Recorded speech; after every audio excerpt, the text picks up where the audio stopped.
Hey everyone, Joe here. Well, today I thought I'd answer a tech question, and this tech question has to do with, will a computer run photos and videos? Or, people want to know what computer specs they need to actually figure out whether a computer be able to run in, editing photos, or be able to edit, 4K video or just regular HD video. So I thought I'd compile a list of, specs and stuff, computer specs, to give everybody an idea of what you need to be able to edit photos all the way up to editing 4K video. Now, if you're watching this video, you're probably not a professional video editor and somebody who really needs a high-end system because you're getting editing 8K or 6K red footage and stuff. If you're one of those type of people, just look down to the link down to Puget Systems. They have the specifications you need, because obviously you have the money to spend $10,000 on a computer system if you got the money to spend $30,000 on a red camera. But for the rest of us who just normally make videos, for like wedding videos, event videos, for us photographers, these are the specifications that I want to give you that, really are within most people's budget and will still perform quite well. So let's get in here and get started. Hey gang, just a quick reminder, if you want to help support my channel, using my affiliate links down in the description below is a great way to do that without any extra cost to you. If you're looking for the absolute best photo and video accessories, I have a number of curated lists on Amazon of gear that I use and highly recommend. Okay, welcome back everyone. Well, first things first, like I said, Intel recently released some new processors, the new Coffee Lake series, which is their 8th generation core processors, and they've been bumped up in core count, so the specifications from last year are really changed. And what you can really get now in a processor is actually, if you go get a new computer with these newer processors, it's automatically a 30% boost over the previous generation. So there's quite a bit of performance boost, so I thought I'd list out computer specs that I recommend. Now, if anybody's wondering, I do have A+ certification, plus both 2 CIW engineering certifications in computer electronics and stuff. So I've been using computers for since late 80s, and I've been actually building my own computers since mid 90s. So I'm pretty much versed in computer hardware and stuff. That way, just to assure you that I'm not some random photographer giving out bullshit specs.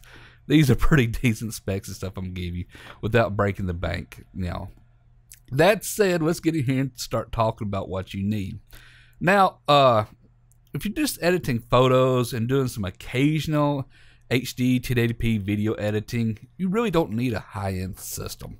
Even if you're running, Premiere Pro with Lightroom, Photoshop, you really don't need a high-end system.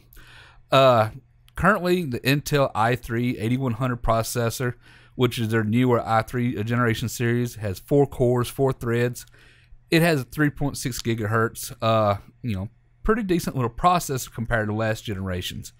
It also has, got the integrated HD 630 integrated GPU, so you don't have to worry about an external video card. If you're just using Lightroom and stuff, which Lightroom is still extremely buggy and doesn't really make good use of a proper video card like on the NVIDIA GPUs, this would be perfectly fine, quite honest with you. So it'll run quite well. For memory and stuff wise, 8 gigabyte of DDR memory is all you're really going to need. Just 8 gigs of RAM to be plenty for editing photos and even some like 1080p video editing. You don't really need too much if you're not getting too extreme. And of course, just a basic 1 terabyte hard drive or larger to get you started. You really don't need nothing faster than that. And that little basic system specs is all you need to edit, photos and stuff. Now, if you're going to start doing some more 1080p video editing more frequently, you probably want to get a little bit better system.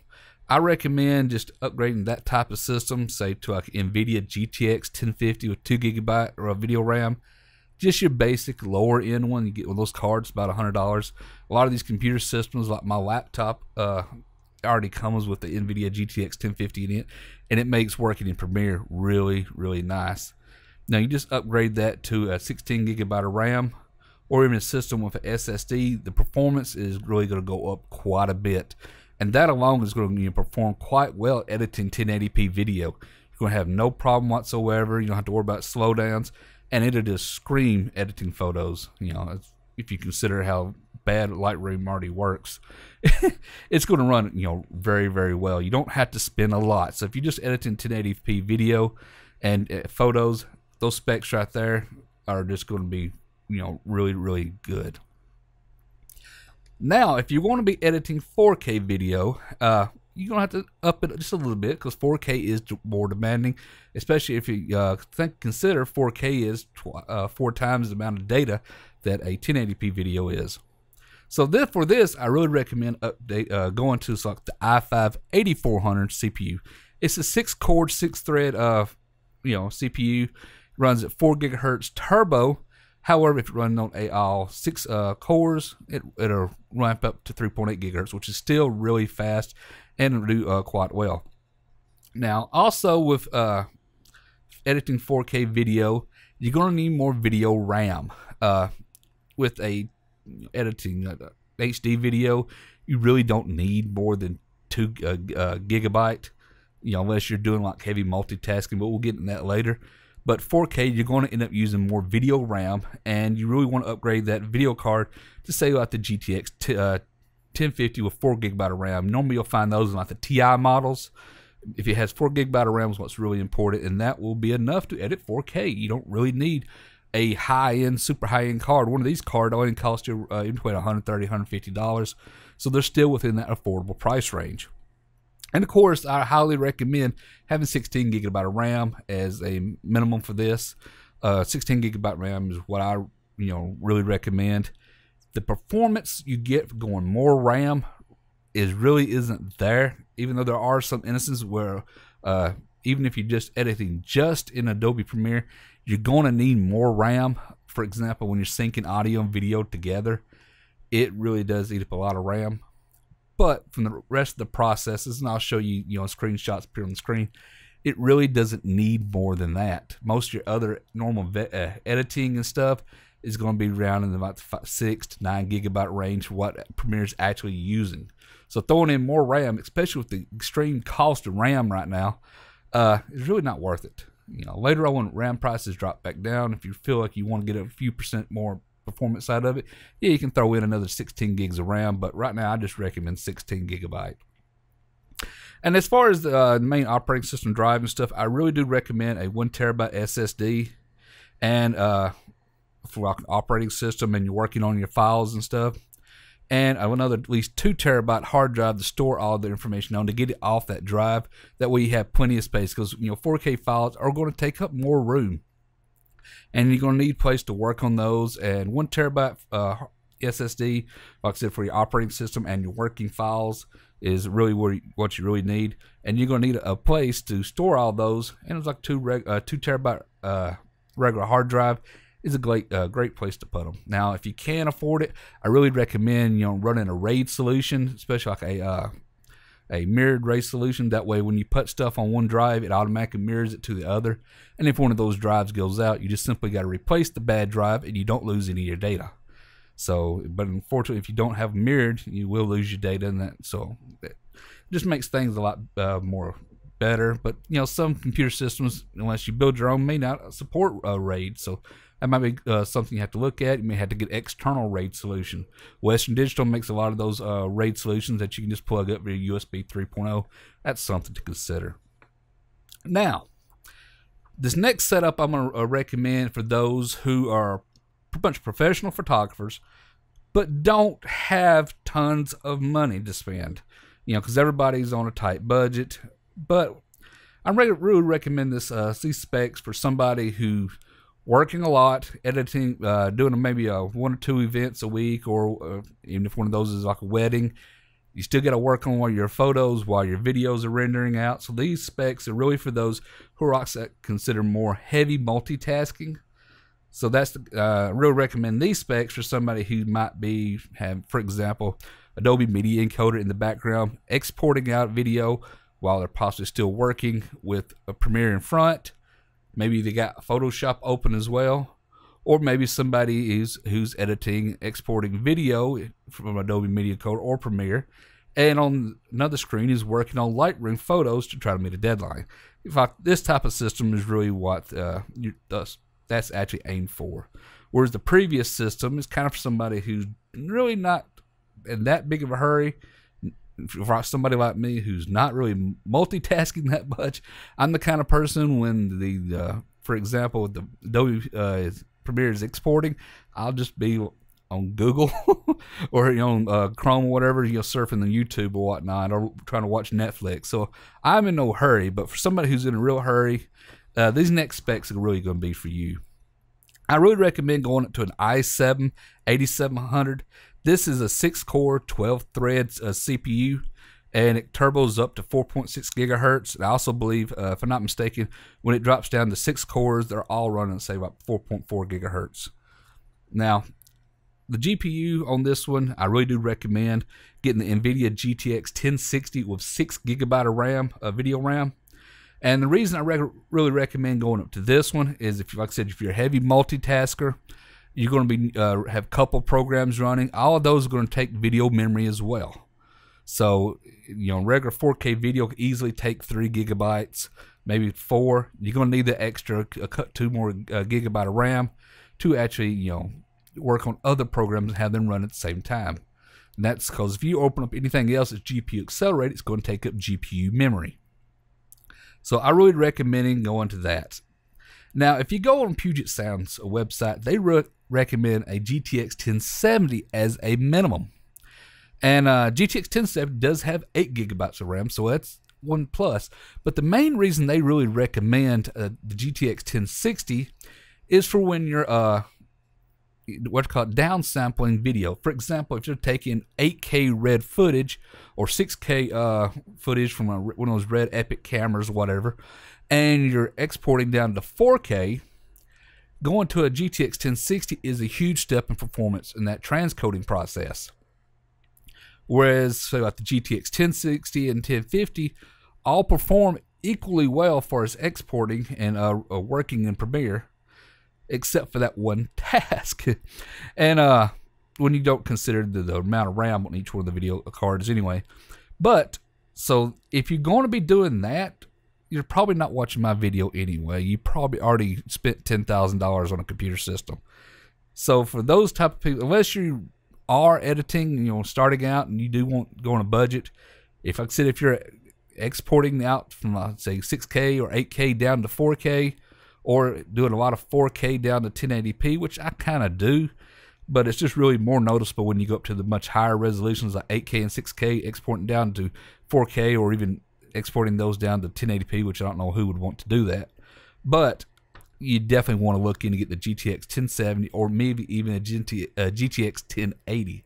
The problem is with the price of these video cards currently, with all this Bitcoin mining going on, video card pricing is double from what it was 5 years ago. For comparable model video cards, they're just ridiculously expensive. For example, like the GTX 1060 used to be around one of those 100, comparable models, for example, or they had a lot under $200 at one time. Now they're almost up to $300, almost $350, depending on where you look. Whereas some of these video cards going up almost to $1,000. So video card prices are ridiculous right now. Now, I really do recommend 32 gigabyte of RAM. Like I said, if you're a heavy multitasker, you're not going to have just Premiere running. You're going to have Lightroom running, probably Photoshop, and maybe even After Effects, depending on what all programs you got running. And the more RAM you have, the more you're going to be able to work on all those. You don't need more than 16 gigabyte if you're just working on Premiere and maybe just have Google Chrome opening. So if you're not doing more than that, like I do, 16 gig is probably going to be all you really ever need. But just make sure if you get a system that does have more RAM slots later on, in case those memory requirements change, you can easily just hop on Amazon or Newegg and purchase more RAM. Now, here's something you want to consider. I really recommend, if you're getting a computer system, making sure it has one of those newer M.2 NVMe drives. These are really much faster SSD style drives. And I really recommend having your operating system on one, for example, like a 250 gigabyte drive or better. Having your operating system and your program files, all your program stuff, all installed on one drive. while having an external SSD like a 1 terabyte standard SATA SSD for as your working SSD. And this really does help improve performance dramatically, and Puget Systems did test on this, and we'll talk more about that in a moment. But also, if you're working on a lot of those files and stuff, having a 4 terabyte hard drive or larger, like my computer, actually over here on my desk, I have a 6 terabyte, and another drive I back up to. And you really do need that storage, especially if you start storing 4K files, edits and stuff. You're going to need a lot of storage. And like I mentioned before, you also want a mirrored RAID system to help make for data redundancy. So if, in case one of the drives goes down, you don't lose the files you're working on. Alrighty. Now, anybody wants to know what computer I am building up, since you've probably seen one of my other videos just recently on the new computer case, I'll give you the specs on the computer I'm building. Now, I've already purchased the Intel i5-8400. Now, this is a 6-core, 6-thread processor, and for me, it'll be really, really good. Matter of fact, the processor is actually about 38% faster than the one I got in my laptop at the moment. Now, I'm going to go ahead and go with the NVIDIA GTX 1060, 6 gigabyte, only because I do kind of multitask sometimes, but not a lot. And so I really do want that. Plus, when I'm not working on photos and stuff and I got everything done, I get bored. Since I only do this part-time these days, I like to do a little bit of gaming. So bigger monitor, bigger video card, yeah, it kind of fits me. Now, I'm only going to stick with 16 gigabyte of RAM for my system, at least starting out. Maybe later on, I start looking at the motherboard with 2 extra memory slots. My OCD is going to kick in. I'll eventually end up purchasing another 16 gigabyte later on, but it's really not required. I'm really seldom ever use that much RAM. Now, like I said, I'm going to get an M.2 NVMe SSD at 256 gigabyte. Actually, I'm getting the Western Digital Black at the moment because it's just really good price here in the Philippines. So I'm going to get that one. Of course, I'm installing just all my operating system, everything onto it, and my program files onto it. So I really don't need that much room, to be quite honest. But the motherboard I've already got ordered is the Gigabyte Z370M D3H. Has 2 NVMe memory SATA hard drive slots in it, so I can install more drives in it anyway. And like I said, I've already got 6 terabyte drive. I'm gonna pick up one more so I can have redundancy as well. And so, like I said, I'm also getting a 1 terabyte SATA SSD. I'm gonna get the Western Digital Blue. They're affordable here, and just use that as my working folder in cache. Now, like I mentioned, my system it runs really good. It does really edit Premiere Pro really, really well. I can normally, like on a simple video like the one we're doing right now, one where the audio and video is just synced up, 10-minute video I can render out in less than 6 minutes. So and that's with color correction and everything else. So it does quite well. But the problem I have with my system is thermals. And my i7-7700 HQ, it's supposed to be 2.8 gigahertz, goes up to 3.5 on turbo. The problem is this laptop I have, while it does excellent for gaming, it keeps the thermals down, not the 70s. No problem for gaming. When it comes to video editing, it really, really, Premiere really pushes that processor. And when it does, it was hitting up in the mid-90s, 95, and automatically throttling back down. And that was causing some major issues with me. I was worried about burning up the CPU. So I ended up replacing the thermal paste in mine to get it down another 5 to 8 degrees more Celsius cooler. I removed that toothpaste HP put on here and put some real thermal compounds, some Arctic MX4. Then it was still hitting the 90s, sometimes picking up in the 95s. Mostly sitting around between 85 to 90, but still hitting that throttling every now and then. So what I had to do is I've had to clock it down in Windows. Basically, I had to set the performance to 99%, which prevents it from ever going into turbo boost and limits it to 2.7 gigahertz. I did that to keep it around 85 degrees Celsius when exporting video to keep from burning my laptop up. And I really didn't see that much performance hit, to be quite honest with you. To give you an example, on Cinebench, I'm only getting a score of 590 on Cinebench, and like I said, I'm still editing videos quite well. And Cinebench, using the multi-threaded benchmark, and it really gives you an idea what how your computer can perform as far as editing video. Now, to give you the CPU I'm going to is the i5 8400 is actually 38% faster than the one I've got in my computer. And for example, the Cinebench score for that one is a 950 or higher. So yeah, it's much faster. Even the i7 7700 from our previous generation, I only get like an 860 on Cinebench. And so the new i5 8400 is actually minimally 10% faster than that one. And all the research and stuff I've done online actually shows that. And of course, if you check Puget Systems, the links and stuff down in the description, you can see where they've also tested and got very similar to almost the exact same results. So yeah, I'm gonna go with that one. But if anybody's considering something like the i7 8700, which is the 6-core 12-thread, that one is actually 30% faster than the previous generation i7 7700. It is actually really good. So let me talk about performance as far as the CPU wise and stuff goes. Now, if you're wondering how Premiere edit works with threads and stuff, Premiere is one of those programs that's really heavily multi-threaded. That means the more threads you have, the more it runs. Now, to help you out and understand the difference between cores and threads. Core is like my mouth, and if I'm eating, I can only process something before it's swallowed. And whereas a thread is like my hand going to my mouth. And so while I'm eating, get done. That's basically how a thread works. Now, a multi-threaded, or something like the i7s, for example, have 2 threads. That way you can have 6 cores and 12 threads, and 2 of those threads to each core. It's basically like 2 hands feeding the mouth. So if you're doing something simple, like, say, video editing, it's like eating soup. Time you get a spoon already in your mouth, you're already ready to eat another, so you can keep shoveling in.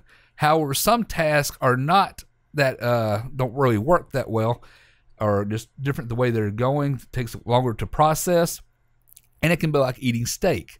So you put a piece of tough meat in your mouth and you sit there chewing on it. It doesn't matter if you got another fork with another piece of steak in this hand over here. You can only process that one when it's processed. So this is just sitting around waiting. So that's kind of give you an idea how threading works.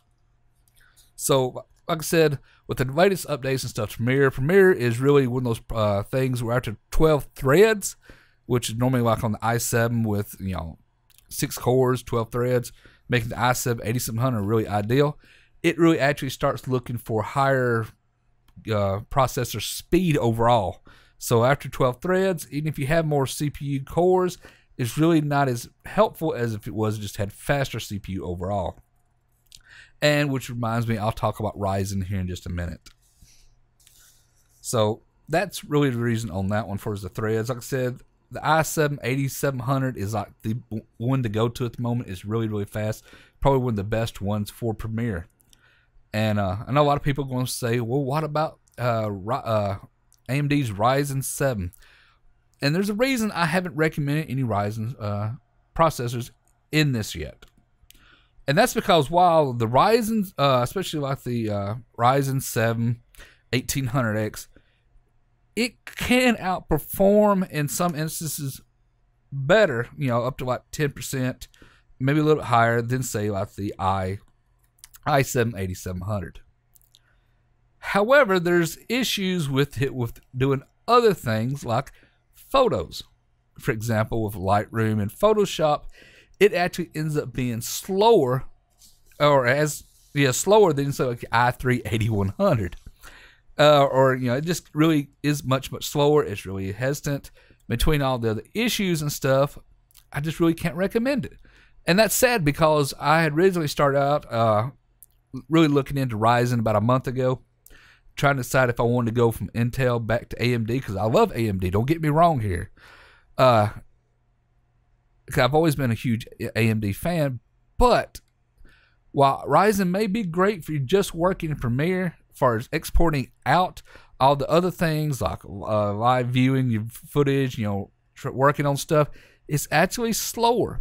Now, like I said, I'm going to link Puget Systems, their articles and stuff where they did all this testing, and you can go back and confirm all the results and get a better idea yourself. But I can't recommend Ryzen right now.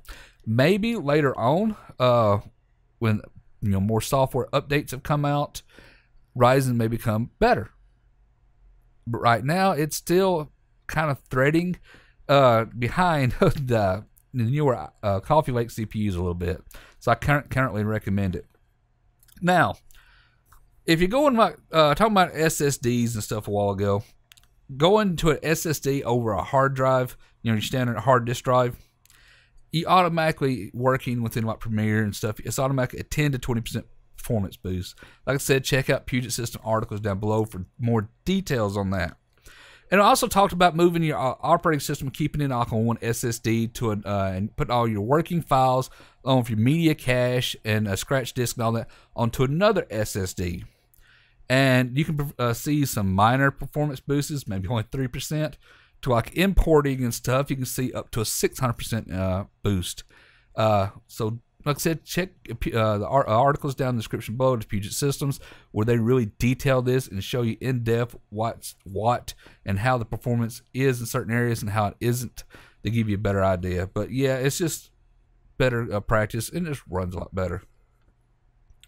Now, a lot of people ask about a dedicated cache scratch disk. And one of the hardest things on the internet to find is what size does your scratch disk need to be?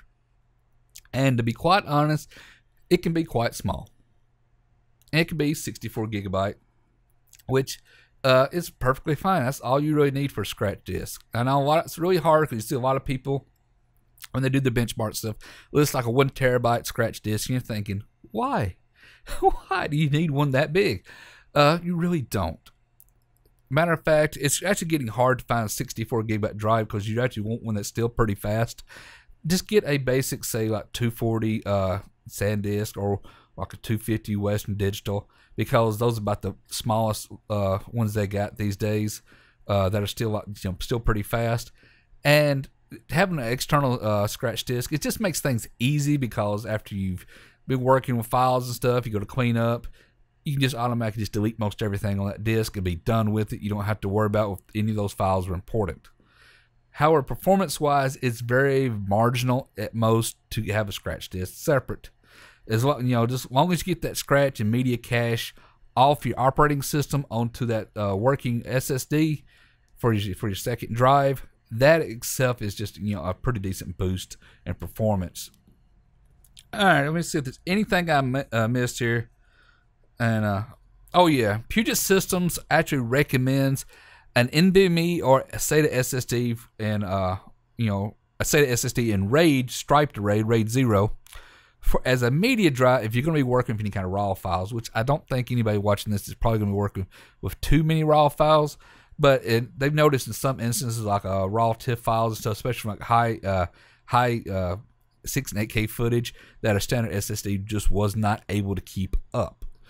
Supply the information, and that was causing drop frames and stuff while working in Premiere. So I don't think anybody's going to be working with that. But there are motion JPEG ones that you just have to see. If you're working and you notice that you're getting some dropped frames and stuff a lot, and it might be check your disk in Task Manager and see if it's being pushed 100%. And if you're still hitting 100% on that and it's dropping frames, then that's your bottleneck, and simply get you a second one and put it in a striped array that really help, or what they call performance RAID, and really help boost that up. It really should help. Or just simply, if you got room on your computer, update one of your drives to a NVMe drive, which is a non-volatile memory express. They're just really, really fast because they don't go through the SATA bus, which that's pretty technical. I know a lot of folks probably not understand that, but just if you have your computer checked out, if you're not computer literate, see if your computer supports NVMe, or you have another spot, or if a computer connection technician can upgrade yours to a faster drive, system to really see if you're helping out. So yeah, that's about all there is for me to really cover on this. Like I said, you really don't need a high-end computer just to edit photos. Most basic computers are really all you need. What you do want to consider, though, if you're going to purchase a computer, is the monitor. Especially if you're just editing photos, make sure your monitor is at least a minimum of 100% sRGB. That way, whatever you upload to the web looks exactly the way it should after it's been color calibrated. Of course, don't forget color calibration. I use the Data Color Spider 5 to color calibrate my display.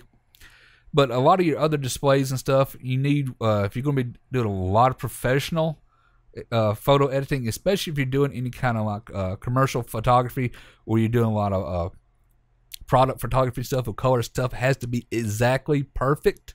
You may want to consider something that has 100% Adobe RGB. Now, those displays are going to be quite expensive, up to around $1,000. I know this one isn't. It's only 100% RGB and only 80% Adobe RGB. And that one, when I bought it about 5 years ago, cost me about $800. Of course, prices on that one's down because they got newer models out now, but they still can get pretty expensive.